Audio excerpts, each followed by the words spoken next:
നമസ്കാരം, എൻ്റെ പേര് അനീഷ്.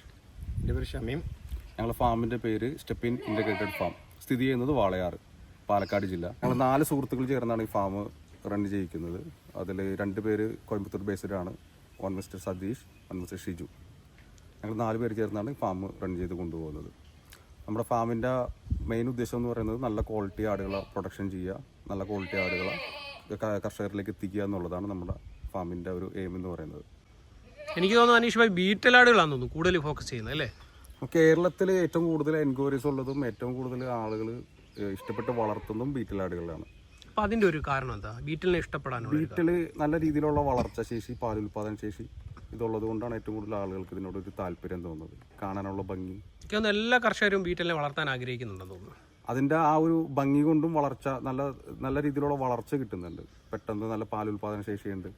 ഇപ്പോൾ പഞ്ചാബിനെ വെച്ച് കമ്പയർ ചെയ്ത് നോക്കുമ്പോൾ നമ്മുടെ ഇവിടെ സ്റ്റാൾഫീഡിൽ വളർത്തുന്നതുകൊണ്ട് ഫാസ്റ്റായിട്ടുള്ള റിസൾട്ട് കിട്ടും. എങ്ങനെ പോയി കഴിഞ്ഞാൽ നല്ല രീതിയിൽ പാൽ കുടിച്ച് വളർന്നൊരു കുട്ടി ഒരു 35 കിലോ മുതൽ ഒരു 50 കിലോ തൂക്കത്തിലേക്ക് ഒരു 5 മാസം പ്രായം കൊണ്ട് എത്തുന്നുണ്ട്. അപ്പോൾ ഈ ഒരു സ്റ്റെഫിൻ ഫാം തുടങ്ങിയിട്ട് ഏകദേശം എത്ര വർഷം പിന്നിടുന്നുണ്ട്? സ്റ്റെഫിൻ ഫാം 2012 സ്റ്റാർട്ട് ചെയ്യുന്നത്. ഈ ഒരു ലൊക്കേഷനിലേക്ക് അത് ആദ്യം ഒരു ലീസ് ലാൻഡിലാണ് തുടങ്ങിയിരുന്നത്. ഇത് ഓൺ പ്രോപ്പർട്ടി ആയിട്ട് 2018 മുതൽ ഇവിടെ റൺ ചെയ്യുന്നുണ്ട്, ഫാം സ്റ്റാർട്ട് ചെയ്യുന്നുണ്ട്. ഇവിടെ നല്ല നല്ല കുട്ടികളെ നമ്മൾ പല ഫാമുകളിലേക്ക് എത്തിച്ചിട്ടുണ്ട്. ഇപ്പോൾ നമ്മുടെ കയ്യിൽ നിന്ന് പോയിട്ടുള്ള കുട്ടികളാണ് പലയിടത്തും നിൽക്കുന്ന നല്ല ഹൈറ്റും ലെങ്ത്തുള്ള മെയിലുകളൊക്കെ നിൽക്കുന്നത്. പേരുകെട്ട മെയിലുകളെല്ലാം നമ്മളെ ഈ ഫാമിൻ്റെ ഇതിൽ നിന്ന് പോയിട്ടുള്ളതാണ്. നല്ല ക്വാളിറ്റിയുള്ള നല്ല ബ്ലഡ് ലൈനുള്ള ബീറ്റലാടുകളെ കേരളത്തിലേക്ക് കൊണ്ടുവരാൻ നിങ്ങൾ നന്നായിട്ട് പരിശ്രമിക്കുന്നുണ്ട്. എനിക്ക് തോന്നുന്നു ഇപ്പം കേരളത്തിൻ്റെ വിവിധ ഭാഗങ്ങളിലേക്ക് ഇവിടുന്ന് ആടുകൾ പൊയ്ക്കൊണ്ടിരിക്കുകയാണ് അല്ലേ? തീർച്ചയായിട്ടും. നമ്മൾ ഡയറക്റ്റ് പർച്ചേസാണ്. ഡയറക്റ്റ് പോയി കണ്ട് ആടിനെ മനസ്സിലാക്കിയിട്ടാണ് നമ്മൾ പർച്ചേസ് ചെയ്യുന്നത്. അതുപോലെ തന്നെ നമ്മളെ എൻക്വയറീസ് വന്നു കഴിഞ്ഞാൽ ഓൾ കേരള നമ്മൾ ഡെലിവറി കാര്യങ്ങളെല്ലാം ചെയ്തു കൊടുക്കും. ചിലർ ഇവിടെ ഡയറക്റ്റ് വന്നിട്ട് കുട്ടികളെ കണ്ടെടുത്തിട്ട് പോകുന്നവരുണ്ട്. എല്ലാത്തരം പ്രായത്തിലുള്ള ആടുകളുണ്ടല്ലോ? എല്ലാ പ്രായത്തിലുള്ള കുട്ടികളുണ്ട്. പിന്നെ മറ്റുള്ളവരെന്ന് പറഞ്ഞാൽ നമ്മുടെ വീഡിയോസ് അവർ വാങ്ങും. വീഡിയോസ് കണ്ട് ഇഷ്ടപ്പെട്ടിട്ട് ഡീറ്റെയിൽസ് അതിൻ്റെ വെയിറ്റ് കാര്യങ്ങളൊക്കെ പറഞ്ഞു കൊടുക്കുമ്പോൾ അവരത് വിശ്വാസത്തോടെ എടുക്കും. നമ്മൾ ഇവിടെ നിന്ന് കയറ്റി വിടുന്നതിൻ്റെ വീഡിയോ അവിടെ ചെന്ന് കഴിഞ്ഞാൽ നമ്മൾ അതിൻ്റെ ഫീഡ്ബാക്ക് കാര്യങ്ങളെല്ലാം അന്വേഷിക്കും. എല്ലാവരും 100% തൃപ്തരായിട്ടുള്ള കസ്റ്റമേഴ്സാണ് നമുക്ക്. അനീഷ് ഭായി, വളരെ വർഷക്കാലം കൊണ്ട് നിങ്ങൾ നല്ല ബ്ലഡ് ലൈനുള്ള മെയിലുകളെ പഞ്ചാബിൽ നിന്ന് കേരളത്തിലേക്ക് എത്തിക്കാനായിട്ട് വളരെയധികം പരിശ്രമങ്ങൾ നിങ്ങൾ നടത്തുന്നുണ്ട്. ഇപ്പം നമ്മുടെ ഫാമിലേക്ക് കൊണ്ടുവന്നിരിക്കുന്ന ബ്ലഡ് ലൈനുള്ള മെയിലുകൾ ഏതൊക്കെയാണ്? ഇപ്പോൾ നമ്മുടെ കയ്യിൽ പൊമ്മാലൈൻ ഉണ്ട്, അതുപോലെ തന്നെ ഡോക്ടർ മുസ്താഖ് ലൈൻ. ഈ 2 നമ്മൾ ഇപ്പോൾ ലേറ്റസ്റ്റ് ആയിട്ട് നമുക്ക് കൊണ്ടുവന്നിട്ടുള്ളത്. അതിൽ എല്ലാം വാക്സിനേറ്റഡ് ആണ്. PPR, ET+TT, FMD ഇതെല്ലാം വാക്സിനേറ്റഡ് ആയിട്ടുള്ള നല്ല ക്വാളിറ്റി കുട്ടികൾ ഇപ്പോൾ നമ്മുടെ കയ്യിൽ എല്ലാ പ്രായത്തിലുള്ളതുണ്ട്. രാജീവ, ഇത് നമ്മുടെ അടുത്ത ബ്രീഡിംഗ് പർപ്പസിന് വേണ്ടി കൊണ്ടുവന്നിരിക്കുന്ന മെയിലാണ്. ഇത് ഫുൾ ബ്ലാക്ക് മെയിൽ വന്നു. ഇപ്പോൾ 2 പല്ല് വീടിനുള്ളൂ. ഇതിൻ്റെ ഫാദർ ലൈൻ വന്നിട്ട് 48 ഇഞ്ച് ഹൈറ്റാണ്. മഹാരാഷ്ട്രയിലൊരു ബിഗ് ഷോട്ടാണ് കൊണ്ടുപോയിട്ടുള്ളത്. അപ്പം അതിൻ്റെ ഒരു പിൻതലമുറയാണത്. ഇത് അടുത്തൊരു കുട്ടി നമ്മൾ ഈ കഴിഞ്ഞ ബാച്ചിൽ കൊണ്ടുവന്നതാണ്. ചെവി നീളം കാര്യങ്ങളൊക്കെ ഉണ്ടാവും. ഈ ചെവിയിൽ പുള്ളി കയറിയത് നമ്മുടെ നാട്ടിലൊരു ക്രോസ് ബ്രീഡ് എന്നുള്ളൊരു വിശ്വാസമുണ്ട്. ഇന്ത്യയിൽ ഏറ്റവും ഹൈറ്റ് ഉണ്ടായിരുന്ന ഒരു ബ്രീഡിങ് മെയിൽ എന്ന് പറയുന്നത് ഇതേ സെയിം പാറ്റേൺ വന്നതാണ്. അതായത് ബോർക്കാൻ എന്ന് പറയുന്നതിന് ഫുൾ നല്ല ക്വാളിറ്റി ഉള്ളൊരു മെയിൽ കുട്ടിയാണത്. ബോഡി സ്ട്രക്ചർ ആയിക്കോട്ടെ, ഇതിൻ്റെ ജാലർ, അതായത് താട കാര്യങ്ങൾ, ഹെഡ്, നോസ്, ബോൺ സൈസ് നല്ല ഡബിൾ ബോൺ സൈസാണ് കുട്ടി വരുന്നത്. ഈ മെയിലിൻ്റെ അതുപോലെ തന്നെ ഡബിൾ ബോൺ സൈസാണ്. നല്ല ലെങ്ത്തും ഹൈറ്റുള്ള കുട്ടിയാണ്. ഇതിന് എന്തോ പ്രായമായിട്ടുണ്ടോ അനീഷേ? പല്ല് വീണിട്ടുള്ളൂ ബ്രോ. 2 പ്രായം. 2 പല്ല് വീണിട്ടുള്ളൂ. പല്ല് ഈ അടുത്ത വീണത്. ഇത് നമ്മുടെ ബ്രീഡർ ഇവിടുത്തെ. ഇപ്പോൾ 6 പല്ല് പുതിയത് വീണിട്ട് 44 ഇഞ്ച് ഹൈറ്റാണ് ഇതിന്. ഭയങ്കരമാണല്ലേ? നല്ല ബ്ലഡ് ലൈനാ. ഇതിൻ്റെ ഫാദറിൻ്റെ ഹൈറ്റ് 47-48 ഉണ്ടാവും. നല്ല കുട്ടികളെ പ്രൊഡ്യൂസ് ചെയ്യുന്ന മെയിലാണ്. ഇവൻ്റെ 2 സഹോദരന്മാരുണ്ടായിരുന്നു കേരളത്തിൽ. ഒരാൾ കൊല്ലത്തുണ്ട്. ഇങ്ങനെയൊക്കെ നിർത്തുമ്പോൾ എല്ലാവരും ഫോക്കസ് ചെയ്യുന്നുണ്ടല്ലോ. ഇപ്പോൾ ചെവി നീളം കാര്യങ്ങൾ, ഹെഡ് ക്വാളിറ്റി കാര്യങ്ങൾ, അതുപോലെ തന്നെ കൊമ്പ് എല്ലാം കൊണ്ട് വെച്ച് നോക്കുമ്പോൾ ഫുൾ ക്വാളിറ്റിയുള്ള ഒരു മെയിൽ കുട്ടിയാണത്. ഇനി ഹൈറ്റ് വെക്കും കേട്ടോ. എങ്ങനെ പോയാലും ഒരു 46-47 ലെവലിലേക്ക് ഹൈറ്റ് എന്തായാലും വെക്കും. ആട് നല്ല ഫ്രെയിം സൈസാണ്. ഇപ്പോൾ 44 ആയിട്ടുണ്ട്. ഇപ്പോൾ 44 ആയി. 6 പല്ല് പ്രായം. 6 പല്ല് പ്രായം. അനീഷ് ഭായി, ഏതൊക്കെ പ്രായത്തിലുള്ളതും ഏതൊക്കെ കളർ വെറൈറ്റി മെയിലുകളാണ് നമുക്ക് ഈ സ്റ്റെഫിൻ ഫാമിലുള്ളത്? അജയ് ഭായ്, ഒരു ഫാമിൻ്റെ വിജയം എന്ന് പറയുന്നത് അതിൻ്റെ പാരൻറ് സ്റ്റോക്കാണ് മെയിനായിട്ട്. അതിൽ നമ്മൾ മെയിൽ ആടുകൾക്ക് നമ്മൾ മുൻഗണന കൊടുക്കണം. നല്ല ക്വാളിറ്റിയുള്ള മെയിൽ ഉണ്ടെങ്കിൽ നല്ല കുട്ടികളെ പ്രൊഡക്ഷൻ നമുക്ക് ഉണ്ടാവുള്ളൂ. നമ്മളിവിടെ നല്ല ക്വാളിറ്റി കുട്ടികൾ നമുക്കൊരു 4 മാസം മുതൽ മുകളിലേക്കുള്ള കുട്ടികളുണ്ട്. അതിലിപ്പോൾ നാസി കളറുണ്ട്, ലോഹ കളറുണ്ട്, ബ്ലാക്ക് ഉണ്ട്. നമ്മൾ മെയിനായിട്ട് ബീറ്റിൽ തന്നെയാണ് ഫോക്കസ് ചെയ്ത് ചെയ്യുന്നത്. നമ്മുടെ ബ്രീഡിംഗ് സ്റ്റോക്കും ബീറ്റിൽ തന്നെയാണ് കൂടുതലായിട്ടുള്ളത്. പിന്നെ നമ്മൾ കച്ചവട ആവശ്യത്തിന് കൊണ്ടുവരുന്നതും അതുപോലെ തന്നെ ബീറ്റിലാടുകളാണ് കൂടുതൽ കൊണ്ടുവരുന്നത്. നമുക്ക് എൻക്വയറി കൂടുതൽ വരുന്നത് ബീറ്റിലാടുകൾക്കാണ്. അപ്പോൾ എല്ലാ പ്രായത്തിലുള്ള മെയിലുകൾ നമുക്കിവിടെ ഉണ്ട്. ഓരോരുത്തരുടെ ബജറ്റിനനുസരിച്ചും പ്രായത്തിനനുസരിച്ചും വാങ്ങിക്കാനുള്ള സാധനമുണ്ട്. അതെ, 4 മാസം മുതൽ നമുക്ക് കുട്ടികൾ മുകളിലേക്കുള്ളതുണ്ട്. 4 മാസം, 6 മാസം, 7 മാസം, 8 മാസം, 10 മാസം, 2 പല്ല്, വലിയ മുട്ടന്മാർ എല്ലാം ഉണ്ട് നമുക്ക്. കർഷകർക്ക് നല്ല രീതിയിൽ ലാഭം കിട്ടുന്ന ഒരു ബ്രീഡാണ് ബീറ്റിൽ എന്ന് പറയുന്നത്. ഇപ്പോൾ എങ്ങനെ വളർത്താൻ നോക്കിക്കഴിഞ്ഞാലും നല്ല രീതിയിൽ പ്രതിരോധ ശേഷിയുണ്ട്, നല്ല രീതിയിൽ പാലുൽപാദന ശേഷി, വളർച്ചാ ശേഷി എല്ലാം ഉണ്ട്. ഒരു 3 മാസമുള്ള ഒരു കുട്ടീനെ കൊടുത്താൽ പോലും ഒരു 15 മുതൽ ക്വാളിറ്റി അനുസരിച്ചിട്ട് മുകളിലേക്ക് വില കിട്ടുന്നുണ്ട്. അപ്പോൾ എന്തുകൊണ്ടും കർഷകർ ഏറ്റവും കൂടുതൽ ചൂസ് ചെയ്യുന്ന ഒരു ബ്രീഡ് ബീറ്റിൽ തന്നെയാണ്. പിന്നെ അതിൻ്റെ കളറ് കാര്യങ്ങളെല്ലാം ഇപ്പോൾ ബ്ലാക്ക് കളർ ആടുകൾക്ക് നമ്മുടെ നാട്ടിലൊരു പണ്ട് മുതലൊരു ഡിമാൻഡ് ഉണ്ട്. അതുകൊണ്ടും ബീറ്റിൽ ആടുകളെ നമ്മുടെ കേരളത്തിലുള്ളവർ ഇഷ്ടപ്പെടുന്നുണ്ട്. അപ്പോൾ ഇവിടെ ഏതൊക്കെ കളർ വെറൈറ്റി ഇപ്പോൾ ഉണ്ട്? ശരിക്കും ബീറ്റലിൻ്റെ 10ഓളം കളർ വെറൈറ്റി ഉണ്ട്. നമ്മുടെ നാട്ടിൽ ഏറ്റവും കൂടുതൽ ആളുകൾ ബ്ലാക്ക് എന്ന് ഉദ്ദേശിച്ച് പോകുന്നത്. പക്ഷേ അതിൽ ഷെയറുണ്ട്, നാഗ്ര, പീല, ഡബ്ബ, ബോർക്കാൻ. ഇപ്പോൾ നമ്മൾ നേരത്തെ മെയിൽ കുട്ടി കാണിച്ചില്ലേ, അതിൻ്റെ ഷെയറെ തന്നെ 4 കളർ വെറൈറ്റി വരുന്നുണ്ട്. ചിറ്റ ഷെയറ, കാലി ഷെയറ, ലാൽ ഷെയറ, ഷെയറ ഖബറ. നാഗ്ര 2 ടൈപ്പ് വരുന്നുണ്ട്. കാലി നാഗ്ര, അതായത് നമ്മുടെ കരോളിയുടെ ഒരു കളർ പാറ്റേൺ ഇല്ലേ, അത് ബ്ലാക്ക് നാഗ്ര എന്ന് പറയും. പിന്നെ നാഗ്ര കളർ ഒരു ബ്രൗൺ കളറിൽ അതിൻ്റെ നോസിൻ്റെ ഭാഗത്തും അതിൻ്റെ മുതുക് വാൽ ഭാഗത്തൊക്കെ ബ്ലാക്ക് കയറി വരുന്നത്. അതുപോലെ തന്നെ വൈറ്റ് കളർ ചിറ്റ, ആ കളറുണ്ട്. ഈ 10ഓളം കളർ വെറൈറ്റി വീട്ടിൽ തന്നെ ഉണ്ട്. അപ്പോൾ ഇവിടെ ഇപ്പം നമ്മുടെ സ്റ്റെഫിൻ നമ്മുടെ ഇത് ഷെയറുടെ 2-3 കളർ വെറൈറ്റി ഉണ്ട്. പിന്നെ പീല കളറുണ്ട്, നാഗ്രയുണ്ട്, പിന്നെ ബ്ലാക്ക് ഉണ്ട്. അപ്പം നമ്മുടെ കേരളത്തിൽ പലരും തെറ്റിദ്ധരിക്കപ്പെട്ടിരിക്കുന്നത് ബ്ലാക്ക് മാത്രമാണ് ബീറ്റൽ എന്നാണ്. അതൊരു തെറ്റിദ്ധാരണ മാത്രമാണ്. നല്ല വളർച്ച ശേഷിയും അതുപോലെ തന്നെ മറ്റ് കളർ ആടുകളും ഉണ്ട്. അത് മുമ്പ് കൊണ്ടുവന്ന ആളുകൾ കൂടുതലും കറുപ്പ് നമ്മുടെ നാട്ടിൽ മാർക്കറ്റ് എന്നുള്ള രീതിയിൽ കൊണ്ടുവന്നതുകൊണ്ടാണ് ആ ഒരു രീതിയിലേക്ക് ആയിപ്പോയത്. പക്ഷേ ഇപ്പോൾ ആളുകൾക്ക് ഇതിനെ പറ്റിയിട്ടുള്ള അറിവ് കാര്യങ്ങളെല്ലാം വാട്സപ്പ് കൂട്ടായും അതുപോലെ തന്നെ യൂട്യൂബ്, ഫേസ്ബുക്ക് വഴി കിട്ടുന്നതുകൊണ്ട് പല ആളുകളും ഇപ്പോൾ മറ്റ് കളർ വെറൈറ്റി ആവശ്യപ്പെടുന്നുണ്ട്. അനീഷ്, അതേപോലെ കർഷകർ ചോദിക്കാൻ ആഗ്രഹിക്കുന്ന ഒരു ചോദ്യം ഞാൻ ചോദിക്കുകയാണ്. കാരണം നിങ്ങൾ വളരെ വർഷക്കാലം കൊണ്ട് ഇതിൻ്റെ കുറേ റിസർച്ചിങ്ങും മറ്റ് സംസ്ഥാനങ്ങളിലേക്കൊക്കെ യാത്ര ചെയ്ത ആളായതുകൊണ്ട് ബീറ്റൽ ആടുകൾക്ക് അസുഖങ്ങൾ കൂടുതലാണെന്ന് പലരും പറയുന്നത്. അതിനകത്തിൽ എത്രത്തോളം വാസ്തവമുണ്ട്? ബീറ്റൽ ആടുകൾ നമ്മൾ വളർത്തേണ്ട രീതിയിൽ വളർത്തി കഴിഞ്ഞാൽ അസുഖങ്ങൾ പൊതുവെ കുറവായിരിക്കും. നമ്മുടെ നാട്ടിൽ കണ്ടുവരുന്ന ഒരു പ്രശ്നം എന്ന് പറഞ്ഞാൽ ഒന്ന് അകിട് വീക്കം, രണ്ടാമത് സ്കിൻ ഡിസീസുകൾ. നമ്മളുടെ ഫുഡിൻ്റെ പ്രശ്നം കൊണ്ട് സംഭവിക്കുന്നതാണ് ഈ 2 പ്രശ്നങ്ങൾ സംഭവിക്കുന്നത്. ഇപ്പോൾ ഒരു 2 ലിറ്റർ, 2.5 ലിറ്റർ, 3 ലിറ്റർ പാല് കിട്ടുന്ന, പഞ്ചാബിൽ പാല് കിട്ടുന്ന ആട് നമ്മളിവിടെ സ്റ്റാൾ ഫീഡിലേക്ക് വന്നു കഴിയുമ്പോൾ അതിൻ്റെ പാലുൽപാദന ശേഷി 5 ലിറ്റർ, 6 ലിറ്ററിലേക്കാണ് പോകുന്നത്. കാര്യം അവിടെ ഒരു ഇത്ര കിലോമീറ്ററോളം മേയും, ചിലപ്പോൾ 50 കിലോമീറ്റർ അതിനും ഇതിനുള്ളിൽ സർക്കിളിൽ അവർ മേഞ്ഞ് നടന്നിട്ടാണ് കഴിക്കുന്നത്. അതുപോലെ തന്നെ കൈത്തീറ്റ കാര്യങ്ങളൊക്കെ വളരെ കുറവാണ്. നമ്മളിവിടെ എത്രത്തോളം ഫുഡ് കൊടുക്കാൻ പറ്റുമോ പെണ്ണാടിനെ വരെ തടിപ്പിച്ച് കൊഴുപ്പിച്ച് നിർത്തുക. അപ്പോൾ ഡെലിവറിയുടെ തമ്മിലുള്ള വ്യത്യാസങ്ങൾ വരും. പാലുൽപാദനക്ഷമത കൂടും. തീറ്റ പരിവർത്തന ശേഷി കയറി നിൽക്കുന്നതുകൊണ്ട് ശരീരം അത്രയും ഫാറ്റ് ഒന്ന് കയറി നിൽക്കും. അതൊക്കെ ഒരു മെയിൻ അതിൻ്റെ ഒരു പ്രശ്നം തന്നെയാണ്. പിന്നെ ഫുഡ് കൺട്രോൾ ഇല്ലാത്ത രീതിയിൽ പലതരത്തിലുള്ള ഫുഡ് കൊടുക്കുമ്പോഴാണ് ഈ ഡാൻഡ്രഫ് പോലുള്ള ഇഷ്യൂസ്, സ്കിൻ ഡിസീസ് കാര്യങ്ങളെല്ലാം വരുന്നത്. അകിട് സാധ്യത കൂടാനുള്ള മെയിൻ കാര്യം ഇതാണ്. നമ്മളിപ്പോൾ പശു വളർത്തുന്ന രീതിയിൽ വേണം ബീറ്റിലിനെ വളർത്താനായിട്ട്. നമ്മൾ പശുവിനെ വളർത്തുമ്പോൾ എന്താ ചെയ്യുക, അതിന് ഡ്രൈ ആയി നിൽക്കുന്ന സമയത്ത് ഒരു തീറ്റ, ചനിയിൽ നിൽക്കുന്ന സമയത്ത് ഒരു തീറ്റ, കറവയിൽ നിൽക്കുന്ന സമയത്ത് തീറ്റ. കറവയിലാണ് അവർക്ക് ഏറ്റവും കൂടുതൽ അവർ തീറ്റ കൊടുക്കുക. ഒരു 1.5 കിലോ അതിൻ്റെ ബോഡി വെയിറ്റിനുള്ളതും 1/2 കിലോ വെച്ചിട്ട് അതിൻ്റെ പാലുൽപാദനം എങ്ങനെയാണോ, ഇപ്പോൾ 1 ലിറ്ററിന് 1/2 കിലോ വെച്ചിട്ടാണ് തീറ്റ കൊടുക്കുക. അതേ രീതിയിൽ വേണം ബീറ്റിലിനെ വളർത്താൻ. നമ്മൾ ഒരുപാട് തീറ്റ കൊടുത്ത് കൊടിപ്പിച്ച് നിർത്തരുത് ആടിനെ. നല്ല കറക്റ്റായിട്ടുള്ള സമയത്ത് മതിയെടുത്ത് ആടിനെ ക്രോസ് ചെയ്ത് കുട്ടികളെ കിട്ടണമെന്നുണ്ടെങ്കിൽ നമ്മൾ ശരിയായ രീതിയിൽ ഇവരെ തീറ്റ കൺട്രോൾ ചെയ്തേ പറ്റുള്ളൂ.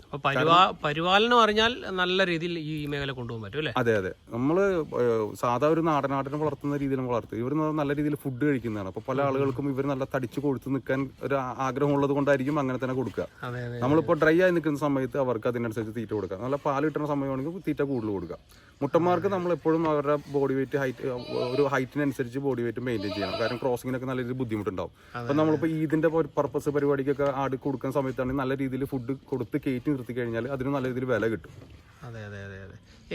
പിന്നെ ഇവരെ കാണാൻ വലിയ ഭീകരന്മാരാണെങ്കിലും ഇതേപോലെ ശാന്ത സ്വഭാവമുള്ളവരാണ്. നോക്കിക്കോ, അവരൊക്കെ വലിയ മെയിലുകൾ, വലിയ മെയിലുകൾ. മെയിൻ പ്രത്യേകത എന്ന് പറഞ്ഞു കഴിഞ്ഞാൽ അവര് ഭയങ്കര സൈലന്റ് ആണ്, ഭയങ്കര ഇണക്കുള്ള ആളുകളാണ്. ഏത് കുട്ടികൾക്ക് വലിയ മെയിലാണ്. ഇത് കാണുമ്പോ ഭീകരന്മാരാണെങ്കിലും സ്വഭാവത്തിൽ ഭയങ്കര ശാന്തന്മാരാണ്. ചെറിയ കുട്ടികൾക്ക് വരെ കൊണ്ടുനടക്കാൻ പറ്റും. അതും ഈ ബീറ്റലിന്റെ മറ്റൊരു പ്രത്യേകതയാണ്. മറ്റു ബ്രീഡ് വെച്ച് കമ്പയർ ചെയ്യുമ്പോൾ മറ്റ് ഭയങ്കര അഗ്രസീവ് ടൈപ്പ് ബീറ്റൽ ആടുകൾ വളരെ കുറവാണ് ഉണ്ട്, പക്ഷെ എണ്ണത്തിൽ വളരെ കുറവായിരിക്കും. അപ്പൊ കെട്ടിയിട്ട് വളർത്തി ഭയങ്കര രീതിയിൽ വളർത്തുന്ന ആടുകളായിരിക്കും കൂടുതൽ ചിലപ്പോൾ ചില രീതിയിൽ അഗ്രഷൻ കാണിക്കുക. എന്നിരുന്നാൽ കൂടി കെട്ടിയിട്ട് വളർത്തുന്നതിലും ശാന്ത സ്വഭാവക്കാരും ഉണ്ട്. നമസ്കാരമുണ്ട്. എവിടെ നിന്നാണ് വരുന്നത്? ഞങ്ങൾ മണ്ണാർക്കാട് പാലക്കൈ എന്ന് പറയും സ്ഥലം. ഞങ്ങൾ രണ്ടും കുറച്ച് ആടുകളെയൊക്കെ വളർത്തുന്നതാണ്. ആട് കൃഷിയൊക്കെ ഒന്ന് നന്നായിട്ട് പഠിക്കാൻ വേണ്ടിയിട്ട് ഇങ്ങോട്ട് വന്നതാണ്. എങ്ങനെയുണ്ട് ഈ സ്റ്റെഫിൻ ഫാമിൻ്റെ പരിപാടിയൊക്കെ ഇഷ്ടപ്പെട്ടു. ഇവിടെ നിന്നൊക്കെ വേണം പഠിച്ചിട്ട് വേണം നമുക്ക് ചെറുതായിട്ട് തുടങ്ങി വരാനായിട്ട്, വിപുലമായിട്ട് തുടങ്ങാനുള്ള പ്ലാനിങ് അല്ലേ? അതെ, എന്നാൽ പറ്റുമെന്നുണ്ടെങ്കിൽ 1-2 ആടുകളെ എടുത്തിട്ടും പോകണമെന്നുണ്ട്. സ്റ്റെഫിൻ ഫാമിൽ വന്നിട്ട് എന്താണ് ഒരു അനുഭവം തോന്നുന്നത്? മറ്റുള്ള ഫാമുകളൊക്കെ വിസിറ്റ് ചെയ്തിട്ടുണ്ടാവുമല്ലോ, അപ്പോൾ അവിടെ നിന്നൊക്കെ ഒരു മേന്മ എന്താണ് സ്റ്റെഫിൻ ഫാമിൽ തോന്നുന്നത്? അങ്ങനെ ചോദിച്ചു കഴിഞ്ഞാൽ ഇതൊരു വലിയ സംഭവം തന്നെയാണ്.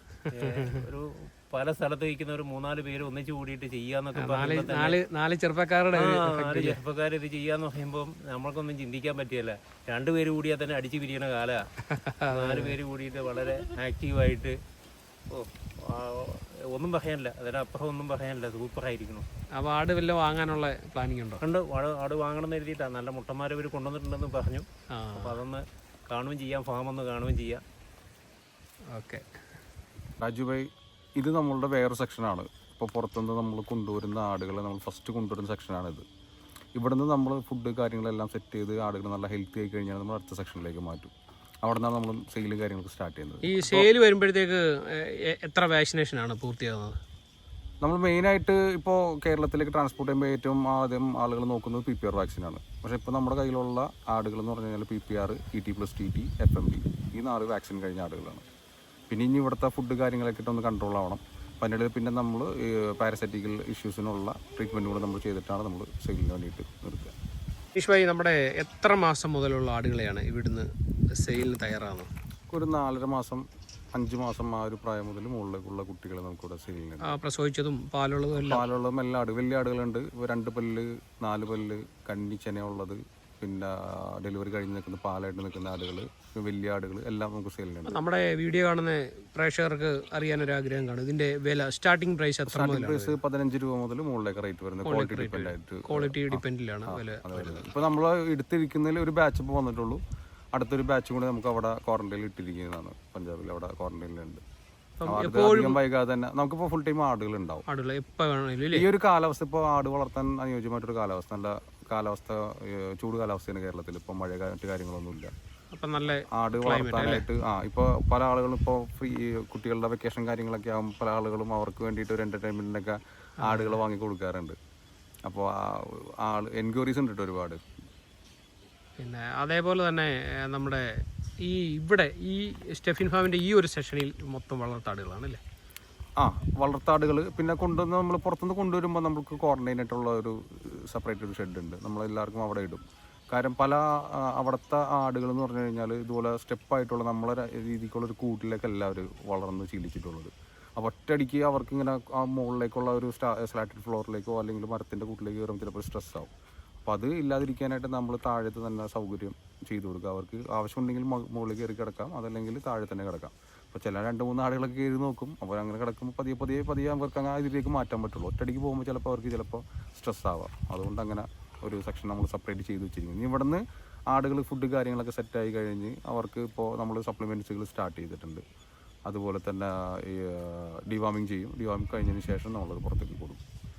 അതേപോലെ തന്നെ മറ്റൊരു സെക്ഷൻ എന്ന് പറയുന്നത് കട്ടിങ് ആടുകളാണ് അല്ലേ? അത് നമ്മൾ ഇപ്പോൾ അത് വേറെ സെക്ഷനാണ്. ഇവിടുന്ന് ഏകദേശം 1.5 കിലോമീറ്റർ അപ്പുറത്താണ് നമ്മളത് ചെയ്തിട്ടുള്ളത്. രണ്ടും തമ്മിൽ അകലം പാലിച്ചാൽ മാത്രമല്ല അവിടെ കുറച്ചും കൂടി ഈസി ആക്സസിബിൾ ആണ് വന്ന് പോകാനായിട്ട്. വാഹന സൗകര്യം നമുക്ക് ഈ ലൊക്കേഷൻ്റെ പ്രശ്നം എന്ന് പറഞ്ഞു കഴിഞ്ഞാൽ വലിയ വണ്ടികൾ ഇതിലേക്ക് കയറില്ല. അപ്പോൾ നമുക്കറിയാമല്ലോ കട്ടിങ്ങിന് വരുന്ന ആടുകൾ ട്രക്കിലാണ് വരുന്നത്. അപ്പോൾ ഇതിൻ്റെ അകത്തേക്ക് കയറ്റി വരാൻ പിന്നെ അത്രയും കിലോമീറ്റർ നടത്തി കൊണ്ടുവരാൻ എന്ന് പറഞ്ഞാൽ കുറച്ച് ബുദ്ധിമുട്ടുള്ള കേസാണ്. അപ്പോൾ അതുകൊണ്ട് നമ്മൾ റോഡ് സൈഡായിട്ട് തന്നെ ഒരു സ്ഥലം ലീസിന് എടുത്തിട്ട് അവിടെ കട്ടിങ് ആടുകൾ നമുക്ക് എത്ര വേണേലും കൊടുക്കാനായിട്ടുണ്ടാവും. കട്ടിങ് ആടുകൾ എപ്പോൾ വേണേലും. ഈ കട്ടിങ് ആടുകൾ എന്ത് റേറ്റിലാണ് നമ്മളിവിടെ? അത് പല റേറ്റിലുണ്ട്. 420 മുതൽ 450, ചിലപ്പോൾ 480, 500 വരെ റേറ്റ് പോകുന്നുണ്ട്. ഇപ്പോൾ നല്ലൊരു ഈ എക്സ്പോർട്ട് ടൈപ്പ് ക്വാളിറ്റി കുട്ടികളാണെങ്കിൽ 450, 500 റേറ്റ് വരുന്നുണ്ട്. അത് നല്ല നല്ല ഇറച്ചിപ്പിടുത്തുള്ള കുട്ടികളായിരിക്കും. ഒരു 15 കിലോ മുതൽ 25 കിലോ ആ റേഞ്ചിൽ തൂക്കം വരും. അപ്പോൾ ഈ മന്തി പരിപാടിയും കാര്യങ്ങളൊക്കെ ചെറിയ കുട്ടികൾ അവർക്ക് ആവശ്യം ഒരു 7 കിലോ 10 കിലോ ഒക്കെ മീറ്റ് കിട്ടുന്നത്. അതിൻ്റെ റേറ്റ് കുറച്ച് കൂടുതലാവും. ബാക്കിയുള്ളതിനൊക്കെ റേറ്റ് ഇപ്പോൾ ഫീമെയിൽ ആടുകളൊക്കെ ആണെങ്കിൽ റേറ്റ് കുറവായിരിക്കും. ഒരു 320 മുതൽ 350 ആ റേഞ്ചിലൊക്കെ ഫീമെയിൽ ആടുകളുണ്ടാവും. അപ്പോൾ നമ്മുടെ ഈ പലരും ഈ ഹോൾസെയിലായിട്ട് ചെയ്യാൻ ആഗ്രഹിക്കുന്നുണ്ട്, 50-100 ആടുകളൊക്കെ കട്ടിങ്ങിനായിട്ട് കൊടുക്കാനായിട്ട് പല സ്ഥലങ്ങളിലും ആഗ്രഹിക്കുന്നുണ്ട്. അപ്പോൾ അവർക്കൊക്കെ ആയിട്ട് ഇവിടെ കൊടുക്കാനുണ്ടാവുമല്ലോ അല്ലേ? ഉണ്ടാവും, തീർച്ചയായിട്ടും. നമ്മൾ കോൺടാക്ട് ചെയ്ത് കഴിഞ്ഞ് കഴിഞ്ഞാൽ അവർക്ക് വേണ്ടിയിട്ട് ഗൈഡൻസും കാര്യങ്ങളും ചെയ്ത് കൊടുക്കാം. ഇപ്പോൾ എങ്ങനെയാണ് അതിൻ്റെ ഡെലിവറി കാര്യങ്ങളെല്ലാം സംസാരിക്കാവുന്നതേ ഉള്ളൂ. അപ്പോൾ മറ്റൊരു സെഷൻ നമുക്ക് അതുണ്ട്. മറ്റൊരു സെക്ഷൻ അതുകൊണ്ട്. അനീഷ് ഭായി, നിങ്ങളുടെ 4 പേരുടെയും ഒരേ മനസ്സായിട്ട് മുന്നോട്ട് പോകുന്നതുകൊണ്ട് ഈ ഫാം ശരിക്കും വിജയത്തിലേക്ക് പോകുന്നുണ്ട് അല്ലേ? തീർച്ചയായിട്ടും. നമ്മളിപ്പോൾ 4 പേർക്ക് 4 ഡ്യൂട്ടീസാണ്. ഇപ്പോൾ പർച്ചേസ് കാര്യങ്ങൾ അതിൻ്റെ ഇത് ഞാനാണ് നോക്കുന്നത്, കൈകാര്യം ചെയ്യുന്നത്. ഷമീമിൻ്റെ പുറത്തെന്ന് പറഞ്ഞാൽ ഇവിടുത്തെ മാനേജ്മെൻറ്റ് കാര്യങ്ങൾ, ഫാമിൽ സെയിൽസ് കാര്യങ്ങൾ, അതുപോലെ തന്നെ ആടുകളുടെ കാര്യങ്ങളൊക്കെ മേൽനോട്ടം വഹിക്കുക, എൻ്റെ കസ്റ്റമേഴ്സിനെ ഡീൽ ചെയ്യുക. പിന്നെ ഞാനും പല കസ്റ്റമേഴ്സിനെ ഡീൽ ചെയ്യാൻ വേണ്ടിയിട്ട് ഫോൺ നമ്പർ കാര്യങ്ങളെല്ലാം കൊടുക്കാറുണ്ട്. പിന്നെ 2 പേര് ഞാൻ പറഞ്ഞല്ലോ, അവർ കൂടുതലും അവരുടെ മേഖലയെ വേറെ തന്നെയാണ്, പക്ഷേ ആടിനോടുള്ള ഇഷ്ടം കൊണ്ട് ഇതിൽ വന്ന ആളുകളാണ്. അവരും അവരുടേതായിട്ടുള്ള രീതിയിൽ ഓരോ കാര്യങ്ങൾ ചെയ്യുന്നുണ്ട്. ഇപ്പോൾ ഒരേ മനസ്സോടുകൂടി പ്രവർത്തിക്കുന്നുണ്ട്. ഫണ്ട് മാനേജ്മെന്റ് സതീഷ് ഭായിയാണ് ഹാൻഡിൽ ചെയ്യുന്നത്. അതായത് എങ്ങനെ ഫണ്ട് വരുന്നു, ഏത് രീതിയിൽ ഫണ്ട് ചെയ്യണം, അങ്ങനെയുള്ള കാര്യങ്ങൾ സതീഷ് ഭായി ഹാൻഡിൽ ചെയ്യുന്നത്. പുള്ളി ഒരു ലോയറും കൂടിയാണ്. അപ്പോൾ പിന്നെ ഷിജുഭായി അവർ കൺസ്ട്രക്ഷൻ്റെ പരിപാടിയും കാര്യങ്ങളും ഉണ്ട്. പുള്ളി അതിൻ്റെ ഹെഡാണ്. അതിൻ്റെ ഗ്യാപ്പ് കിട്ടുന്ന സമയങ്ങളിലെല്ലാം പുള്ളി ഇവിടെ ഒരു രാവിലെ 10 മണിക്ക് വന്ന് വൈകിട്ട് 5 മണി വരെ പുള്ളി ഇവിടെ സ്പെൻഡ് ചെയ്യും. പുള്ളിക്ക് അവിടുത്തെ ഒരു സ്ട്രെസ് കാര്യങ്ങളെല്ലാം പുള്ളി ഇവിടെ നിന്നാണ് പുള്ളി റിലീഫ് ചെയ്ത് പോകുന്നത്. അത്രയും ആഗ്രഹമാണ് ഈ ഒരു മേഖലയോട്. പിന്നെ എനിക്ക് തോന്നുന്നു ഒരു പ്രകൃതി സൗന്ദര്യം തുളുമ്പി പ്രകൃതി സൗന്ദര്യം കാര്യങ്ങൾ. പിന്നെ ഇതിൻ്റെ അകത്ത് കയറി കഴിഞ്ഞാൽ വേറൊരു മൂഡായിരിക്കുള്ളൂ. വരുന്ന എല്ലാവർക്കും ഇവിടെ നിന്ന് വന്നു കഴിഞ്ഞാൽ ഫസ്റ്റ് ഇവിടുത്തെ ഈ ഒരു അറ്റ്മോസ്ഫിയർ ഭയങ്കരമായിട്ട് ഇഷ്ടപ്പെടും. എനിക്ക് തോന്നുന്നു കുറച്ചുകൂടെ മഴ സമയത്താന്ന് തോന്നുന്നു. മഴ സമയത്ത് ഈ സ്ഥലം കാണാൻ വേറൊരു ഭംഗിയാണ്. പച്ചപ്പ് കൂടുതലാവും. അതുപോലെ തന്നെ താഴെ വാട്ടർഫോൾസ് ഉണ്ടാവും. അവിടെ ചെക്ക് ഡാമിൻ്റെ അവിടെ നിന്ന് വെള്ളം കാര്യങ്ങൾ. ഇപ്പോൾ വരുന്ന ഫാമിലിയായിട്ട് വന്ന ആൾക്കാർ ഇവിടെ നിന്ന് എൻജോയ് ചെയ്തിട്ട് പോവുക. നല്ല ആടുകളെ കണ്ട് എല്ലാം കൊണ്ടും ആട് വളർത്താൻ പറ്റിയ ഒരു സ്ഥലമാണ്. അതെ.